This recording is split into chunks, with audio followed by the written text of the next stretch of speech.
Welcome to the day 2 of the 5-day challenge from Noob to Sigma. You're watching the number one JEE English channel in the country, which is Vedantu JEE English.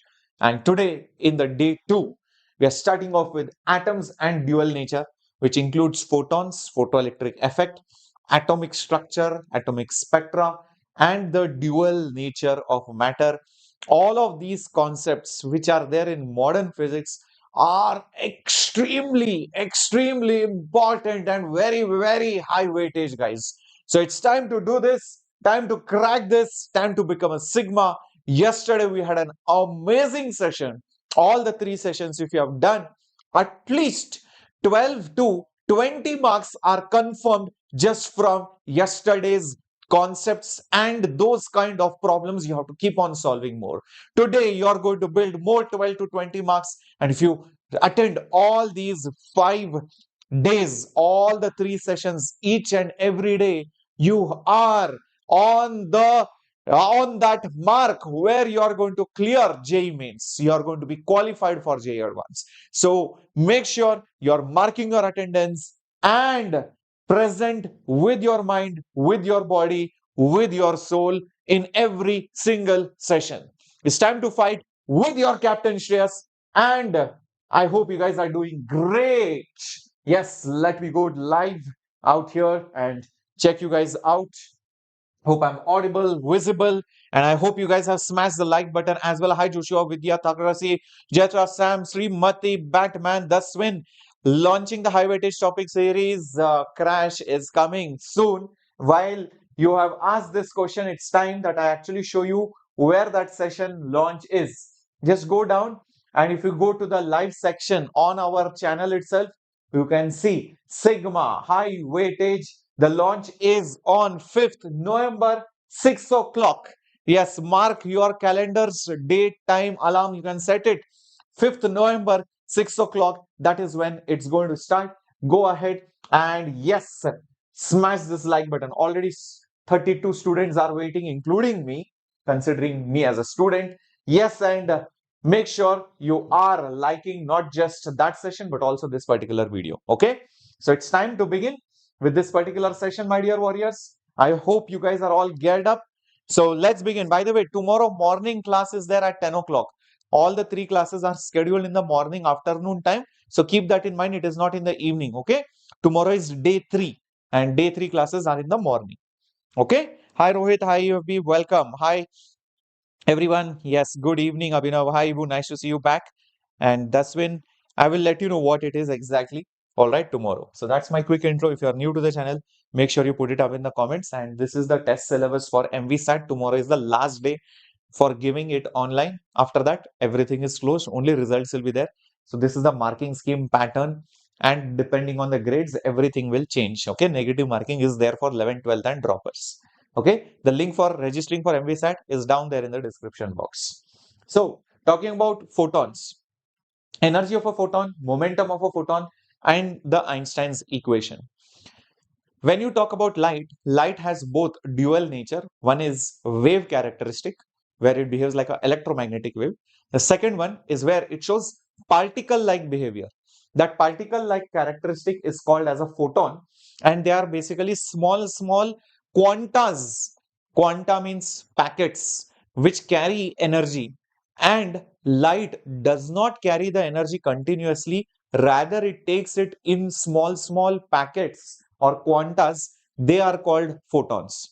So when light behaves like a particle in certain experiments, then those quantas of energy are falling on that surface or interacting with the material or the matter, and these quantas of energy do not have any mass, they do not have any mass, they do not have any charge.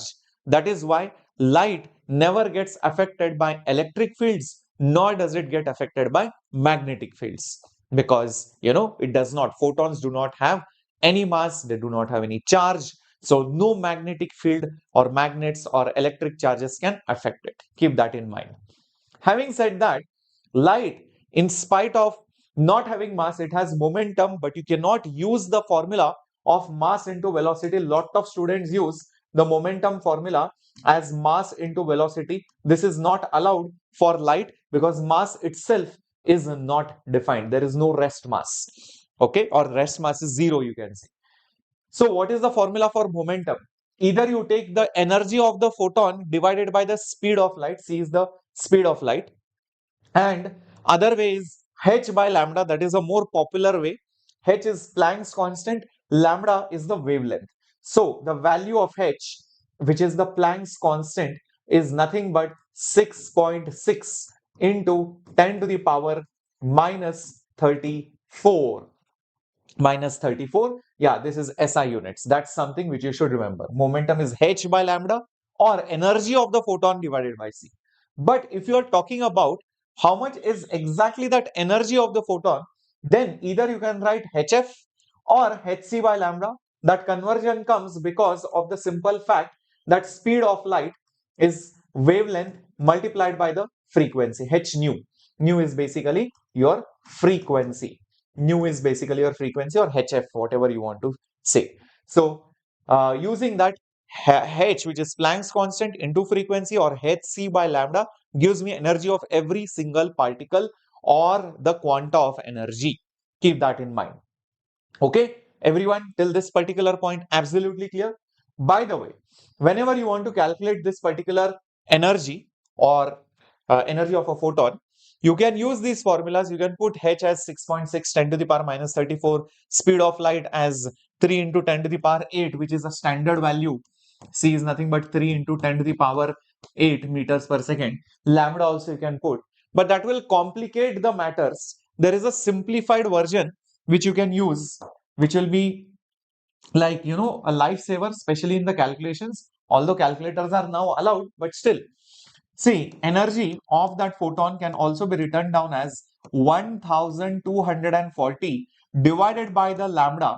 But the answer that you will get, will be in electron volt, provided this particular wavelength is in nanometers. So you put the wavelength in nanometers, 1240 divided by that wavelength in nanometers. Say the wavelength is 1 nanometer, then 1240 by 1 is 1240. So the energy of that one wavelength photon is 1240 electron volt. That is an important calculation, I would say simplification, that you should remember. Okay.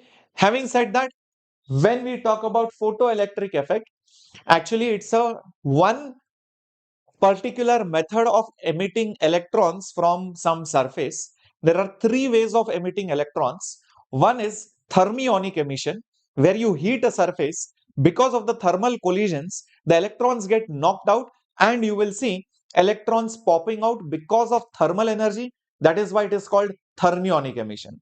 The second way is where you take two plates and you connect it to a very high voltage, so that high voltage creates such a strong electric field that the electric field pulls, literally drags that electrons out of that metallic surface. Because electron is a charge, electric field will pull or push that charge, and it will drag that electron out of that surface, and the electrons get knocked out from that metal.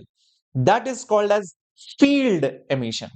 That is called as field emission. First one was thermionic because of thermal collision. Second one was electric field, so field emission.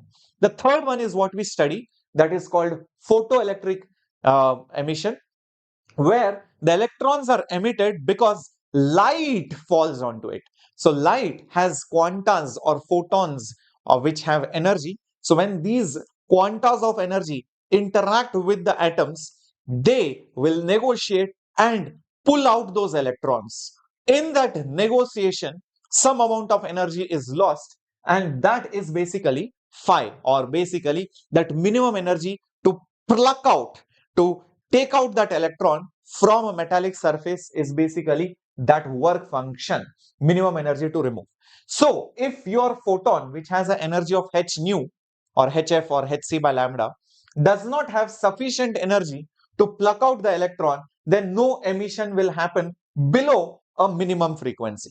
That is called as the threshold frequency, and the corresponding wavelength is called the threshold wavelength. So If frequency is less, energy is less, it won't be sufficient to pluck out that electron. But if frequency is more than the threshold, then it is enough to pluck out that electron.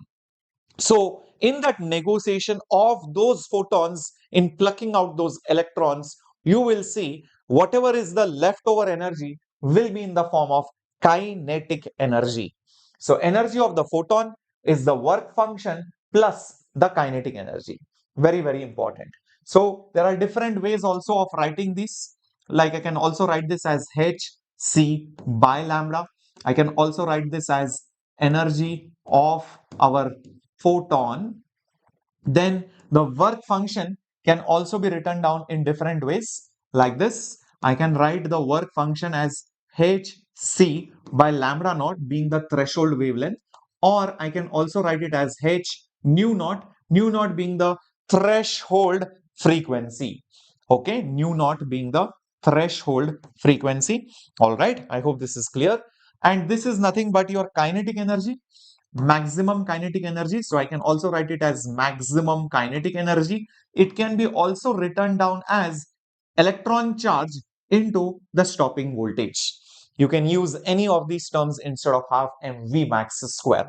What is the stopping voltage? It is that voltage to stop out those plucked out electrons from reaching the other side of the metallic plate, because when the electrons come out, they have some energy. So if you apply a reverse electric field, reverse voltage, then those electrons will decelerate and they will stop before reaching the other side and they will come back. So that voltage required to stop those electrons on reaching the other side is called the stopping voltage. All right. Now, please keep in mind, once your frequency is lesser than the threshold, no matter how intense your light is, it does not matter. Photoelectric emission does not occur. But once your frequency is above the threshold, then the intensity of the light matters. And you will see if the intensity is higher, that means more photons are there, more packets, more quantas are there, more interactions with those atoms will happen, more such negotiations will happen, and more such electrons will be plucked out from that metallic surface. So you will see more electrons, that means more flow of charges, which means more current. That is very, very important. So that's why the current which flows will be proportional to the intensity of the light incident on the surface. Is that absolutely clear? Everyone, Umadevi, Ibrahim, Chini, Ahmed, Siwani, everyone out here. I hope you're revising the concepts. And by the way, if you want to revise side by side with me, if you don't have your own notes, then use these notes side by side. Okay, keep these cards readily with you. Okay, whatever we are revising, say for example today we are revising certain things. Okay, so keep these kind of notes, all these things, like this is for photoelectric effect, dual nature of matter. So keep these notes side by side, keep revising side by side. The more the number of times you will revise through the cards, your flashcards, your notes, the more you will remember it in the exam from the same thing. Do not try to remember from different books, different notes. Same notes should be revised again and again and again. Okay, so keep it side by side. Right.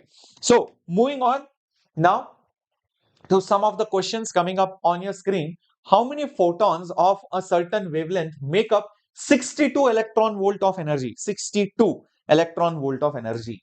All right. So because the wavelength is 400 nanometers, the energy of a photon, I can use hc by lambda or 1240 divided by 400. This is in nanometers. So whatever answer I get will be in electron volt. 0, 0 will cancel. 124 by 4 is 31. So divided by 10 will make it 3.1 electron volt. So that is the energy of the photon. But 62 electron volt means 62 electron volt is 3.1 electron volt multiplied by some number n. So how much will that n be? It will be 62 divided by 3.1. Now 31 twos are 62. So basically this will be 2, but because of the decimal, it will become 20, and hence the answer will be option B. 20 photons will give you 62 electron volt.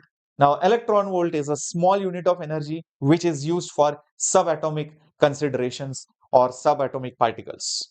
Yeah, option B. Very good. Hi, Hemendra. Welcome. Looks like you're from some other account out there. No issues. Moving on to the next one. The work function of some metal is 3 electron volt. This was asked in 2024. The color of the visible light which is needed to cause the emission is how much? So work function is given, which is the least energy required to pluck out that electron. So if I know the least energy required to pluck out the electron, that energy will come from the photon. So if I equate the energy of the photon to the work function, maybe I will get the answer. So the energy of the photon which I need should be more than the work function for the photoelectric effect to happen.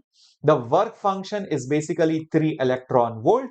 The energy of the photon is 1240 electron volt, correct, divided by the wavelength.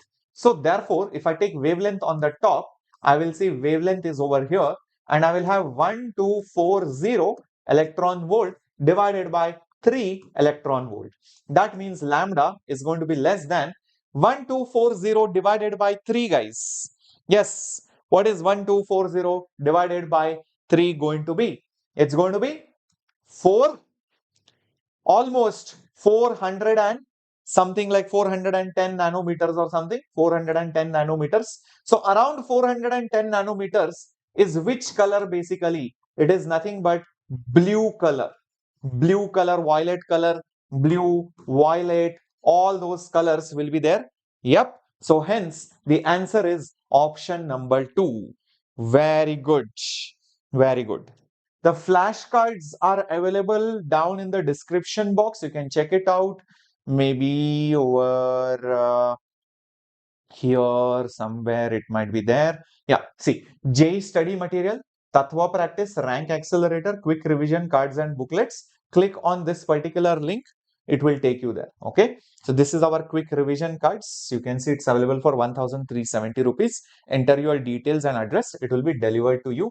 It's a set of physics, chemistry, mathematics, and 2 separate small booklets also come for handbooks, for special chemistry and extra topics which are there in physics and mathematics. So it's a collection of 5 or 6 small booklets which are of this size, which will fit in your pocket. Okay, it's like a cheat code for you. You can use that. Link is there in the description box. All right. Moving on to the next question coming up on your screen, and here it is. In an experiment with photoelectric effect, the stopping voltage, how is it dependent? Increases with the wavelength, increases with the intensity, is 1 by E times maximum kinetic energy, decreases with the increase of the intensity of incident light. Interesting. As you can see over here, where did it go? When we discussed stopping voltage, it's related to the kinetic energy by this particular equation. So might as well use that. All right. So we all know that the kinetic energy, maximum kinetic energy, is E times of stopping voltage. So therefore, the stopping voltage is the maximum kinetic energy divided by E. So is it dependent on the wavelength? No. Does it change with the intensity? No. Is 1 by E times maximum kinetic energy? Yes. So option number 3 is right. Decreases with the intensity? No. In fact, intensity and wavelength have no role to play with the stopping voltage, as you can see directly. Okay, it is dependent on the kinetic energy which is going to fall on it. Right? So third option is the right answer. Moving on to the next question on your screen. There is a light whose wavelength is lambda. It is falling on a metallic surface and the electrons are coming out with a maximum energy of 2 electron volt. If the same surface is now being incident with a wavelength of some lambda by 2, then the maximum energy will be how much? Okay, so there are 2 scenarios. So I think we'll solve for 2 times, or basically 2 equations we'll need, right? It kind of makes sense because wavelength has been changed. This was asked in 2024. If you talk about the first time, just look at the first piece of information. So when light of certain wavelength falls, the maximum kinetic energy is 2, and from that we can say energy of the photon is nothing but the work function plus the maximum kinetic energy. So therefore, I can say hc by lambda is work function plus kinetic energy being 2 electron volt. I'll just put 2 over here. Okay. Now, next thing, in the second scenario, if you look at it, then in the second scenario, the energy of the photon will be hc by lambda by 2 because the wavelength has been made lambda by 2. Work function will not change. Question is how much is the new kinetic energy? Okay, so I will call that new kinetic energy as K. Look at these two equations. I don't need this phi. Get rid of it. How do I get rid of both of them? Just subtract the two. Just subtract the two. That's it. So this minus this will be hc by lambda minus hc by lambda by 2 will be 5 plus 2 minus 5 plus k. That's it. So this will become hc by lambda. 2 will go on the top minus 2 hc by lambda. 5 will cancel and I will have 2 minus k over here. Is that right? And what next, guys? Check this out. Oh, wait a minute. Work function is given. Work function is given, guys. So I don't think we should eliminate phi then. This process will give me the answer in terms of lambda, which is of no use because lambda is not known. So I don't think I should be subtracting this. So that's basically not a mistake, but that is a wrong approach of solving the question then. So I should see that yes, work function is already given, that is 1 electron volt. Interesting. So what I can do is, because work function is given to be 1 electron volt, maybe substitute that over here as well. Like work function is 1 electron volt. Here also the work function will be 1 electron volt. So from this, I just got hc by lambda is basically 3 electron volt. Use this over here because this will become 2 times of hc by lambda is 1 plus k. So 2 times of 3 will be 1 plus k. So 6 minus 1 is equal to k. So k will be 5 electron volt. So question is maximum kinetic energy. So the answer is option 3, which is 5 electron volt. Very good. Very good, Abhinav. Amazing, amazing, amazing. Very good, guys. Moving on now to the next part where you discuss the dual nature of the matter. Dual nature of the matter. Hi, KK Kritik. Welcome aboard. Right. Vaishnav, as of now, 5 chapters which we are going to discuss that has already been told. So maybe in the near future, we'll take up some one shots and in that we'll cover up fluids also. Okay. Right. So talking about dual nature of matter, just like light behaves like a wave or particle, electromagnetic wave or photon, same way our normal matter like a pen or you, a board, a brick, a stone, a fan, the ground, the earth, everything, protons, electrons, they are matter, masses. They also behave like waves, but that wave is not electromagnetic. That is a matter wave, that is a separate kind of wave. You cannot see it, you cannot feel it, but it exists. So de Broglie gave the theory, and it was later on proved with more experiments that yes, whatever de Broglie proposed is actually true. Davis and Germer were the people who conducted experiments to prove de Broglie's theory. So de Broglie said just like light had dual personality, same way even matter like protons, electrons, neutrons, they also should show dual behavior. Usually we discuss the particle behavior where they can interact with other matter, they can collide, they can apply force, they have mass, they have momentum, kinetic energy, but at the same time they do have a wavelength associated, they have a wave-like characteristic that is called as the matter wave.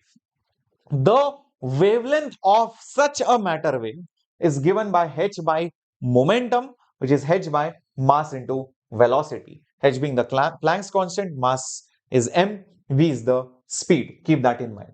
All right. Now, if you take an electron and if you accelerate it by some voltage, or if you take a charge, doesn't matter whichever charge you take, and you accelerate it, so that charge after being accelerated will gain some momentum or speed. So if you don't want to derive it in the examination, then you can directly use this formula. Instead of momentum, you can substitute root of 2 times mass of the charge being accelerated into E, or whatever charge is taken, into V. V is not speed, it is the voltage by which you are accelerating it. If you substitute in standard SI units for an electron and electron only, this wavelength comes out as 1.2 upon, actually 1.227 upon root of the voltage, but the answer will be in nanometers. But the answer will be basically in nanometers. Keep this in mind. So this is a very, very important calculation trick in the examination. You don't have to put H value, mass of the electron, electron charge, nothing you need to put. Directly you get the answer in terms of nanometer if you use 1.227 divided by voltage. Is that right? Everyone clear? If it is not an electron, if it is a proton, do not use this. Then you have to put mass of the proton, charge is anyways the same. Let's say it is something else only, like a deuteron or I don't know, alpha particle, then the mass and the charge both will change. Instead of E, you will have to use 2E and stuff like that. Is this clear? So this is for matter wave. All right. So it's time to do some questions. So we have seen what is de Broglie wavelength, and for an electron, what is the formula. A proton is there whose mass is mp. It has, proton is a matter, it has same energy of a photon. Proton is actual particle matter, photon is the particle of light. It has same energy and they are moving at non-relativistic speed, means at low speeds. So don't get confused by this particular term. This just means low speeds. So you don't have to worry about relativity effects, masses being changing, time dilation, etc. You don't have to worry. Just solve it normally.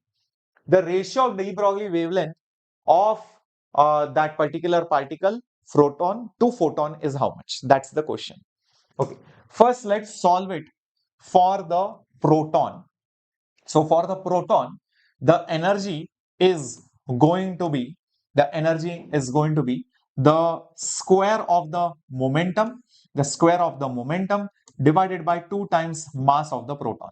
That's a standard formula, half mv square or p square by 2m.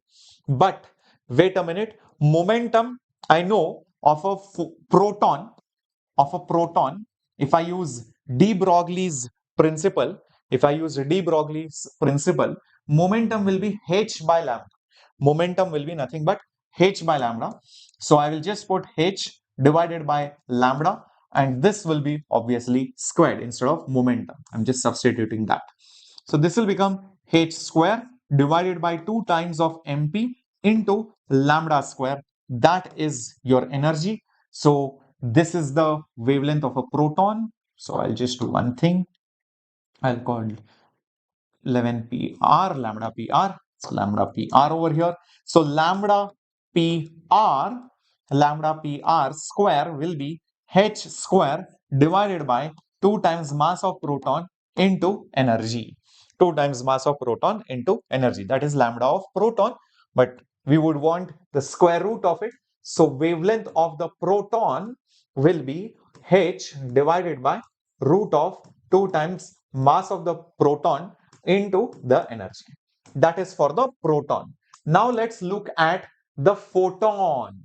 For a photon, the energy is related by hc by lambda. But this is for a photon, so ph. Therefore, the wavelength of a photon is nothing but hc divided by energy. Now we just have to divide both of them. So wavelength of the proton divided by wavelength of the photon will be, h is there, divided by root of 2 times mass of the proton into energy is there. Wavelength of the photon is this, so it is h in the denominator and E on the top. H just got cancelled. C is there as it is, 1 by C. Okay, so I hope you saw this h and h got cancelled. This root E and root E will get cancelled. Root of E will remain on the top. So I can just write it as root of E divided by 2 times mass of the proton will stay under the root in the denominator. So that's the ratio 1 by C, E divided by root 2 MP, which is obviously option number 3. Nothing else is matching. Is that right? Option C? Yeah. Yes, the PDF will be provided, Charita, by a day or two. Tomorrow is a holiday. Today is also actually holiday for all the people who are working over here, because today is Karnataka Rajyotsava and the offices are closed mandatorily. So nobody is working. So maybe by Monday you will get the PDF. Okay. If somebody is working somewhere, then maybe the PDF will be generated, but I doubt it will be generated today. So by Monday, all the PDFs will be coming up. Okay. Tomorrow also there is a class. So guys, even on holidays, I'm working because I have taken up the 5-day challenge. So if we are doing this for you, in spite of our holidays, even on a Sunday, Saturday, whatever it is, it doesn't matter. I'm not taking a break. Namrata ma'am is not taking a break. Diksha ma'am is not taking a break. So you need to be that sincere, not for us, but for yourself. Okay, because nobody is going to ask me if I don't take a class today or tomorrow because it's a holiday. But I am taking it for not just my sake, for your sake. Understand that. Okay, right. So let's move to the next question on your screen, and here it is. There is a particle whose mass is given, speed is given, the matter wave is considered, the wavelength will be approximately of which particular radiation, if you had to literally compare it. Okay, can I register for JEE Mains without, oh my god, these kind of doubts, just put it up in the comments, man. Then I will definitely answer it. All right. So wavelength has been asked of a mass. Mass is a matter, so the wavelength will be matter waves wavelength given by de Broglie's formula, which is lambda is h by momentum, which is mass into velocity. H is 6.6 into 10 to the power minus 34. The mass is 10 to the power minus 30 and the velocity is 2.21 into 10 to the power 6. Okay. Observe carefully now. This 2.21 is almost 2.2. 2.2 and 6.6, they will cancel out each other. How many times? Approximately 3 times. 22 3s are 66. This minus 30 will go with this minus 4 will remain. Minus 4 and this 6 will come on the top. So this will become 3 into 10 to the power minus 4 into 10 to the power minus 6, which is 3 into 10 to the power minus 10, which is basically like 3 Armstrongs.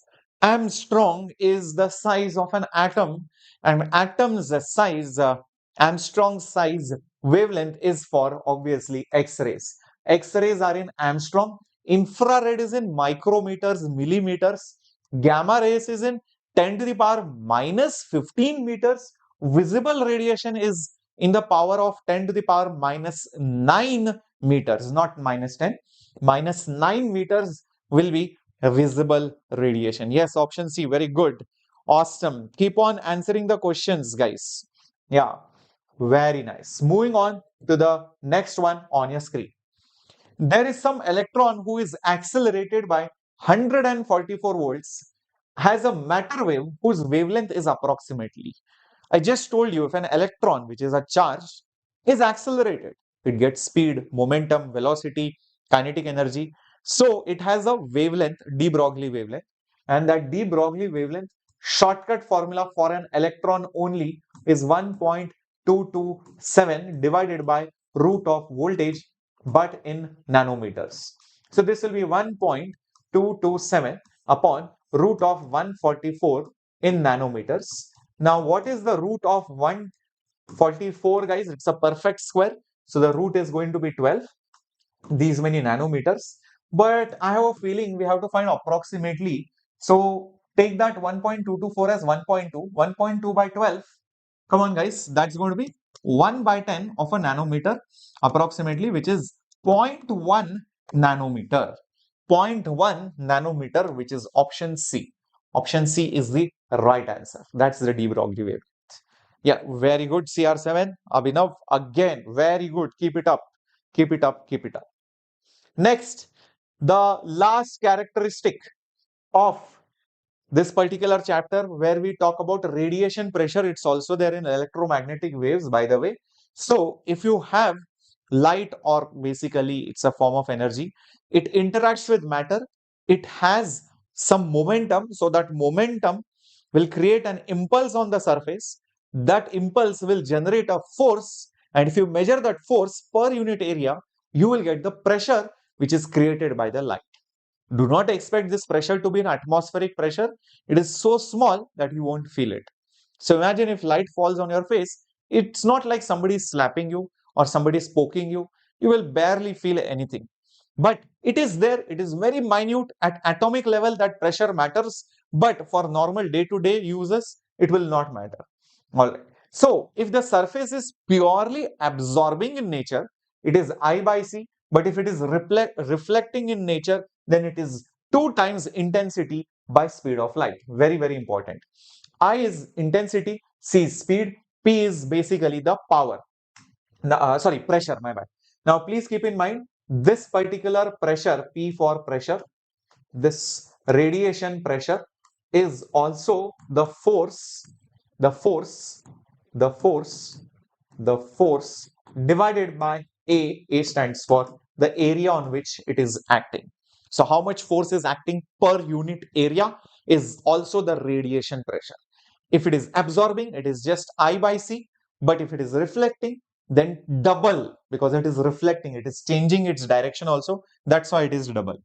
If you are wondering how to calculate intensity, intensity is nothing but how much energy is falling per unit time, per unit time, per unit area of that surface. So if you ask me the units of intensity, energy per unit time is joules per second. So joules per second per meter square, per meter square. That will be the unit.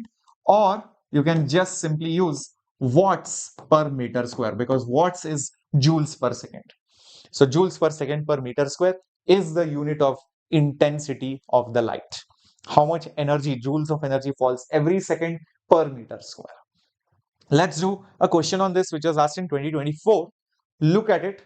It says radiation pressure by a 450 watt light on a reflecting surface 2 meters away from it is interesting. First of all, they did not give intensity directly. They gave power. Be careful. Number two, they have said it is reflecting. That means the answer will be 2 times. So the first step of the problem was, if you have a source and if you are 2 meters away, by the time it reaches that particular point, the intensity would have reduced, and all that energy would now be, all of that particular energy will now be on a spherical surface. Visualize this. It will be on a spherical wavefront. A point source creates a spherical wavefront. So all that energy, power which is created is distributed on that surface. So if that surface has a radius of r, the intensity of the light over there will be how much energy is there which is passing per unit time divided by the area of that particular sphere. The numerator is nothing but the power. Energy per unit time is power. Area of the sphere is 4 pi r square. That is your intensity. That's the first part. Now the second part is the radiation pressure. So for radiation pressure, the radiation pressure for reflecting surface is 2I divided by C. So it will be 2 by C, and intensity is nothing but the power. It is nothing but the power divided by 4 pi r square. Now it's just a matter of substitution.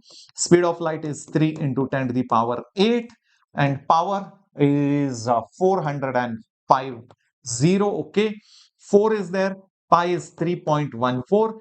Radius is 2 meters, or basically it is the distance. That's about it.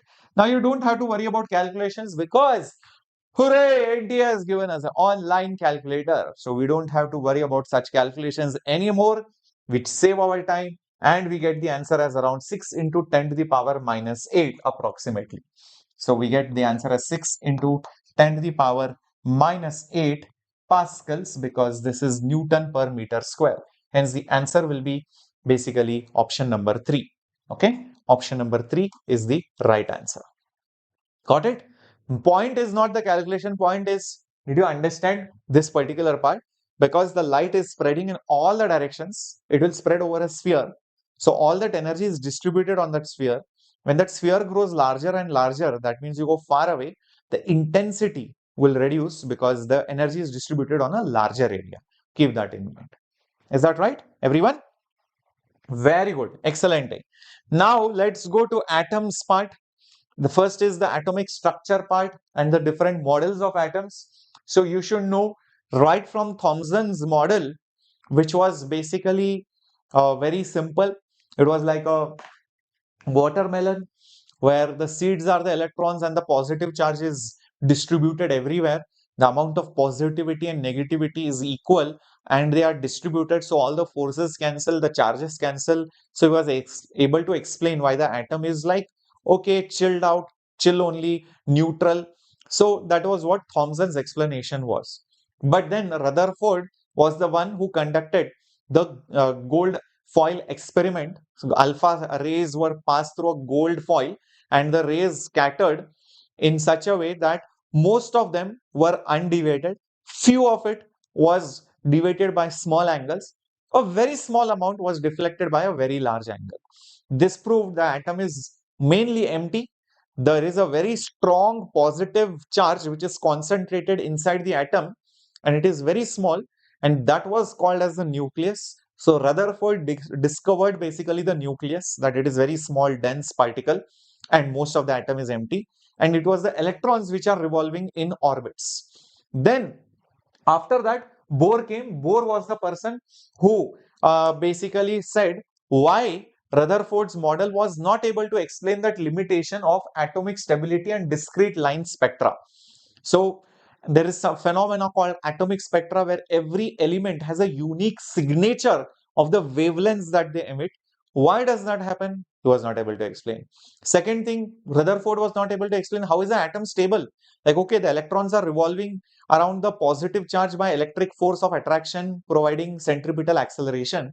But how is it that it is not radiating energy? Because the moment you accelerate a charge, it should emit energy. How is it not losing its own energy and falling inside the nucleus? So Rutherford overcame those particular shortcomings by Rutherford, and he was able to give a quantized model of the atom. He says that energy is not continuous, energy is in quantas, and orbits are also not continuous. Only certain orbits are permitted in an atom. Only in those orbits the electrons energy will not be radiated. The electron's energy is stable, it is constant. There is a stationary matter wave and all of it is formed. He gave very complex theory, but the point is that he was able to explain that yes, there are stationary orbits. The electric force provides the necessary centripetal acceleration.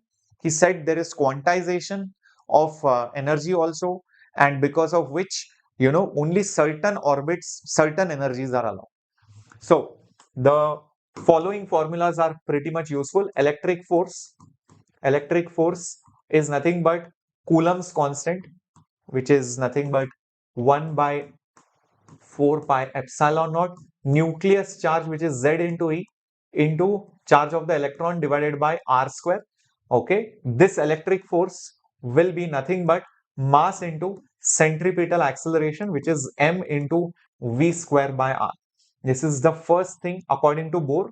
Second thing according to Bohr was basically your what do you say, quantization, where angular momentum is principal quantum number h divided by 2 pi. So angular momentum is nothing but mass into velocity into radius, that is n. N is 1, 2, 3, 4 for k, l, m, n, first, second, third, fourth orbit, into Planck's constant divided by 2 pi. That was the second thing. And the third thing which he said was for basically used for energy changes which happen when an electron jumps from higher to lower orbit. So he said when an electron jumps from high to low or low to high, there is an energy difference in those orbits that is exactly equal to the energy of the photon, which is either absorbed or which is emitted. So energy of the photon is hc by lambda. Difference of the energy in the orbits is hc by lambda. That is what he said. Okay. So these are the three important things according to Bohr. Based on that, you get all the formulas for radius, velocity, energy, wavelength, everything is just got from these formulas alone, nothing else. So these three things you should know. Okay. All right. Omar, right now there is no such batch for physics 11th exclusively. The only thing that will be there will be the Sigma batch where I teach both 11th and 12th. But I'm thinking that we should do something for our 11th moving 12th students because most of the times I've seen the 11th moving 12th students realize things later, or we end up doing things only by April or May or June. So I think we should do something right from December itself. So I'm planning something, but whatever plans I do, it takes time. It does not happen like overnight or within 1 week. So there is a lot of research involved, a lot of hard work involved. I have to make my notes, I have to plan the tests, everything has to go, because if something is not convincing, I will not do it. If I'm satisfied completely with the plan, only then I will go ahead. But yes, I will plan something and I want you guys to support me in that, right? Okay, let's talk about the formulas for radius and everything. Yeah. Yes.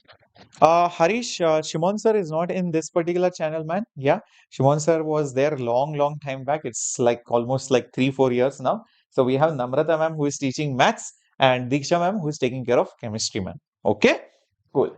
So first of all, radius. Radius is directly proportional to the square of n and inversely proportional to z. R is proportional to n square and inversely proportional to atomic number. This is something which you should remember for radius. Velocity is proportional to atomic number and inversely proportional to principal quantum number.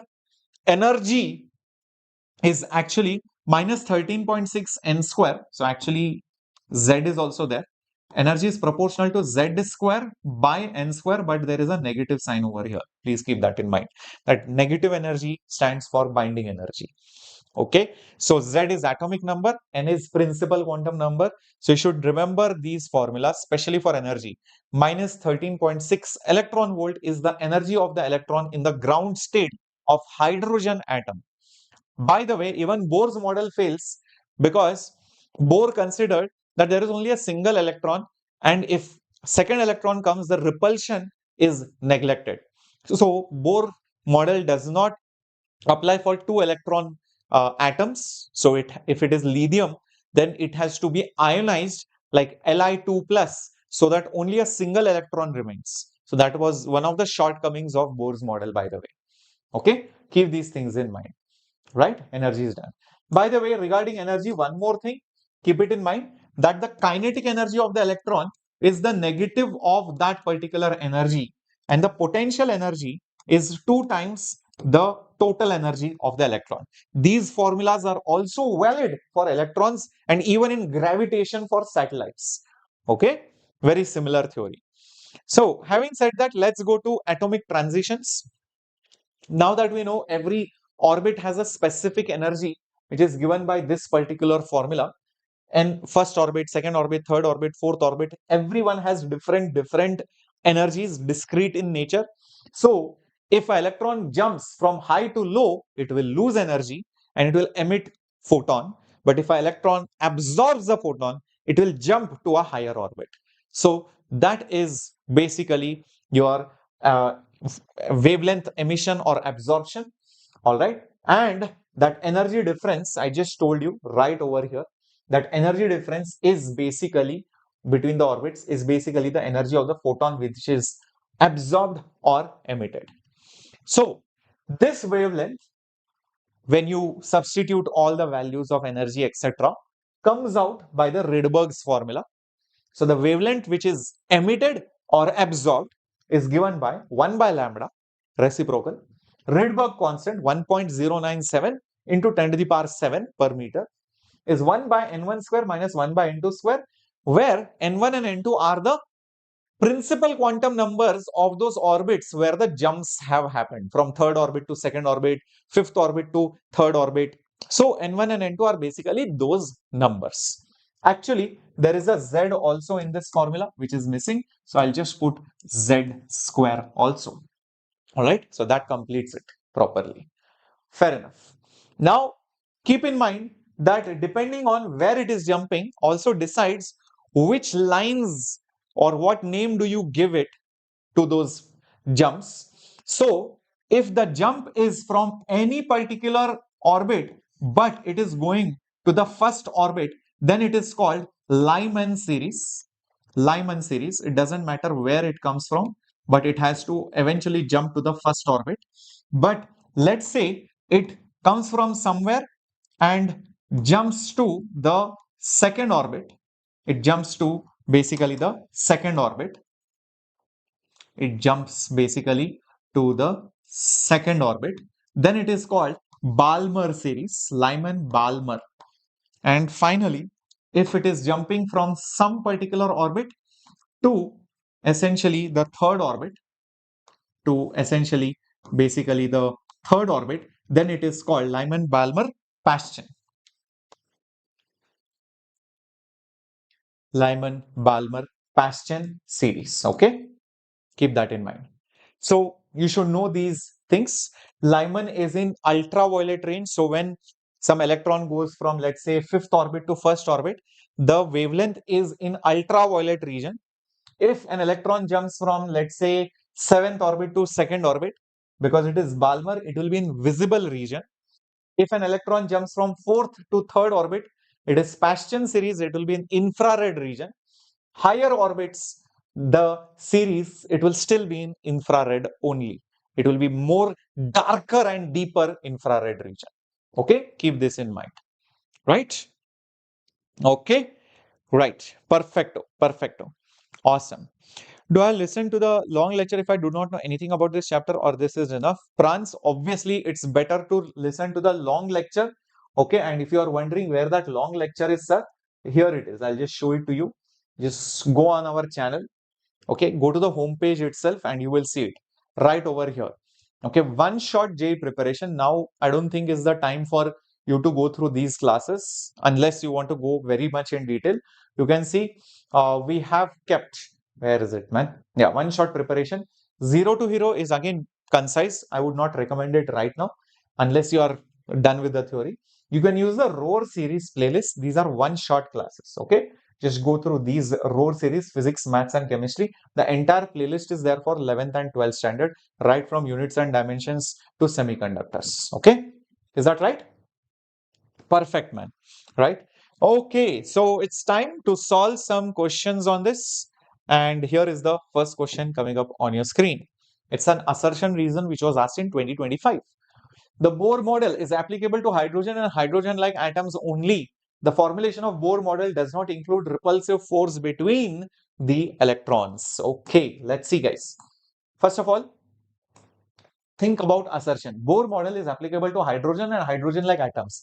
I think this is absolutely correct because it needs to have a single electron only. So assertion is correct. What do you think about the second one? Pritija, you can post your query maybe in the comments after the video ends. That will be better so that we can, answer it. Same thing, Umar. Yeah, I will definitely answer your query. Maybe you can put it up in the comments. Yeah, I would love to see all your comments, whatever doubts, queries you have. Okay. The formulation of Bohr model does not include repulsive force between the electrons. Correct. And that is the reason why you need single electrons only. Hence, the answer is option 1. Both assertion and reason are correct. And it is explaining because the moment you have two electrons, repulsion happens and you cannot use Bohr's model of atom. Perfectly correct. Moving on to the next one. Most of the mass of the atom and all its positive charge is concentrated in a tiny nucleus and the electrons revolve around it. It's the Rutherford's model. Yes, most of the atom is positively charged, which is at the tiny nucleus, and the electrons revolve. Perfect. An atom is a spherical cloud of positive charges with electrons embedded in it. It's a special case of Rutherford model. What do you think about the second statement? Does Rutherford say that there is a positive cloud? There is a positive cloud? No, he never said a cloud or something. It is distributed. He always said it is concentrated. That cloud concept comes by Thomson, where he assumes that the positive charge is distributed throughout the atom. So one is correct, two is wrong. One is correct, uh, two is false. So I think it is option number three. Option number three. Yes, C option. Perfecto. Moving on to the next question coming up on your screen. How many spectral lines are given by a hydrogen atom which is in the fourth energy level? How many spectral lines will be given by an atom which is in the fourth energy level? Meaning N is 4, this is let's say 3, this is let's say 2, and let's say this is 1. Okay, so let's say this is 1, second energy, third energy, fourth orbit, K, L, M, N. These are the principal quantum numbers. So what are the different possible transitions? So imagine this. If it is in the fourth energy level, the number of spectral lines that can come. One is directly it jumps over here. Second is it jumps here and then it decides to jump directly here, or maybe it takes a step jump. First from here to here, then from here to here, and then it jumps from here to here. This is one possibility. Another possibility is it jumps from 4 to 2 directly, and then from 2 to 1 it jumps like this. This is also one possibility. I think we have taken into consideration almost everything. So 1, 2, 3, 4, 5 and 6. So 6 lines, 6 possibilities are there as you can see. Hence the answer is option 1. But there is a shortcut way of doing it. A shortcut trick is whenever you get such type of questions, okay, so the number of lines is always going to be NC2, meaning n into n minus 1 whole thing divided by 2, where n is the energy level, the fourth energy level. So that n will come over here. So that is much easier to solve rather than drawing these lines. Imagine it was in the 10th level. You're not going to sit and draw all those lines, right? It will be crazy. So just use n into n minus 1 by 2, NC2 formula. Very easy, because how it works is there are n lines or n places, and out of that we have to choose 2 at a time. 4 to 1, 4 to 3, 3 to 2, 2 to 1, 3 to 1, 4 to 2. So you're choosing 2 lines at a time out of those n lines. That's it. So that's why it is NC2. Okay, it's not NP2, it is NC2 because you're choosing it. The order does not matter. All right, let's go to the next one. Considering the Bohr model and hydrogen-like atoms, the ratio of the radius of the fifth orbit of lithium double plus and helium double plus. Okay, which one? The ratio of the radii of the fifth orbit. So n is fixed, but what is not fixed is z. So for lithium, z is basically 3, and for helium, z is basically 2. And we all know radius is proportional to n square by z. Therefore, radius of lithium upon radius of helium, orbit is the same, fifth orbit only. So n does not matter, only z will matter. So z of lithium will come inversely proportional and z of helium will come inversely proportional. So helium is 2, lithium is 3. So 2 is to 3, which is option number 4, which is nothing but option number 4. Is that absolutely clear, my dear warriors? Perfect. Yes. Now, next one. Yeah, next one is also very similar. So I have kept it as a homework question. I'm pretty sure you will be able to do it. Okay. So please try it out on your own. Very, very similar. Okay. As a homework, answer is there on the next slide. You will get the PDF with the solution and the answer key by 1 or 2 days in the description box as well as in the pinned comments section. Both. Next one, 2025, this was asked. In a hydrogen-like ion, the energy difference between second excitation and the ground state is this much. Atomic number is how much? They have given us the energy difference between the orbits. Energy difference between the orbits. And the energy difference between the orbits will be energy of the higher orbit minus energy of the lower orbit. If you see ground state means n is 1. Second excitation level is not 2, it is 3. This is a common mistake which many kids will do. First excitation means it has got excited from ground to the next level, which is n is equal to 2. So second excitation means two jumps after one, which is third orbit. So this is the most common mistake in this kind of problem. A lot of students lost marks in 2025. So this is 108.8, of course. Third orbit means minus 13.6 into z square by n square, that means 3 square, minus 13.6 into z square divided by n square. That's it. So z square is common, and yeah, I can take z square common. And what I can do is, I can also take 13.6 as common. Perfect. And then I can say minus minus is plus, so 1 by 1 square minus, this will be just minus, so 1 by 3 square, and this will be 108.8. Of course, this is nicely divisible. 13 goes with 108. How many times, guys? Approximately how many times will it go? Yeah, 13 6 are, 13 7 are, 13 8 are, almost. Yeah, it will go very close to that. It is not exact maybe, but almost 8 are. Perfect. So then I will get, therefore 1 is equal to z square. This is 1 minus 1 by 9, which is 8 by 9, of course. And this 8 was there here from this. Okay. This 8 and 8 will cancel. So 1 will be z square by 1 by 9. Therefore, z square is 9. Therefore, z is root of 9, which is 3. So third, basically, option 4 will be marked. Option 4 will be marked. Yeah, not B. Yeah, it is D. Naga, be careful. It is not B option. It is the D option. Very good. Very good. Next question on your screen. Here it is. If you take a hydrogen atom, what is the ratio of the largest Lyman to that of the Balmer series? Largest wavelength of Lyman. Lyman means n is equal to 1. Largest wavelength. Please remember, energy difference is hc by lambda.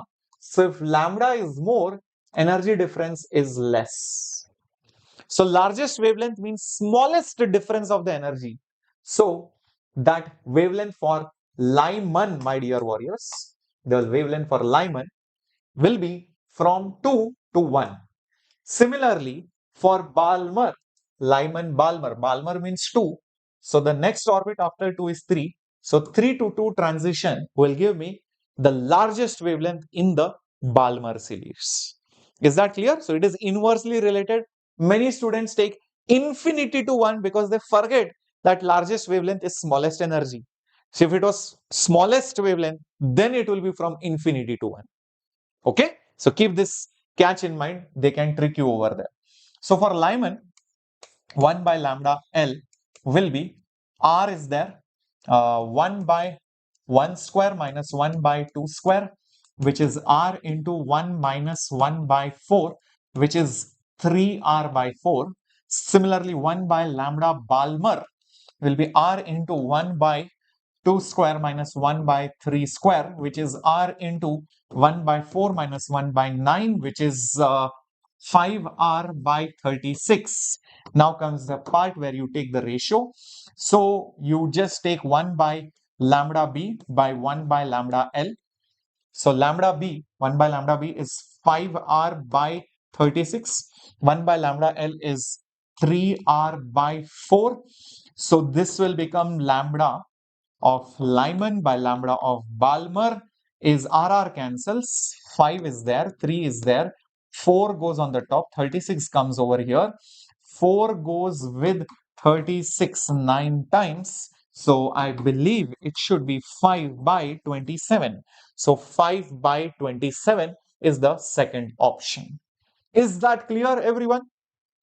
Very good, very good. If you're starting from the scratch, Sigma is, yes, enough for you, because the crash, whatever we are going to launch on 5th of November, is going to be from the scratch.